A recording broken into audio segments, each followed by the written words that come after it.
Isang bagong liderato ang hahalili sa pamunuan ng Philippine Army kasunod ng pagre-retiro ng kasalukuyang Army Chief.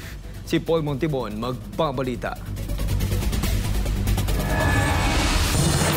Magkakaroon ng pagbabago sa pamunuan ng Philippine Army sa Huwebes, Hulyo 31 kasunod ng nakatakdang pagretiro ni Lieutenant General Roy M. Galido bilang ika-66 na Commanding General. Pangunahan mismo ni Pangulong Ferdinand Marcos Jr. ang Change of Command ceremony sa Fort Bonifacio, Taguig City. Bagamat wala pang opisyal na anunsyo, kumpirmadong may bagong itatalagang ika-67 Commanding General ng Philippine Army. Bahagi rin ng seremonya ang pagbibigay pugay kay Lieutenant General Galido na nagsilbi simula noong Agosto taong 2023. Sa kanyang pamumuno, pinalakas ng Army ang mga operasyon kontra insurhensya at pinalawak ang mga inisyatiba para sa kapakanan ng mga sundalo. Ilan naman sa mga naunang posisyon ni Lieutenant General Galido ay nagsilbing commander ng 6th Infantry Division. Pinangunahan niya ang mga operasyon laban sa mga grupo ng mga terorista at mga rebelde sa Western Mindanao. Commander ng Western Mindanao Command o Westmincom. Pinangunahan niya ang mga operasyon laban sa Abu Sayyaf Group at mga kaugnay na grupo ng mga terorista. Commander ng 601st Infantry Brigade. Pinangunahan niya ang mga operasyon laban sa Bangsamoro Islamic Freedom Fighters o BIFF sa South Cotabato, Sultan Kudarat, Maguindanao. Habang hindi rin matatawaran ang mga nakuha nitong pagkilala at parangal sa loob ng kanyang serbisyo sa militar. Para sa Diyos at sa Pilipinas kung mahal, nag-uulat Paul Montibon, SMNI News.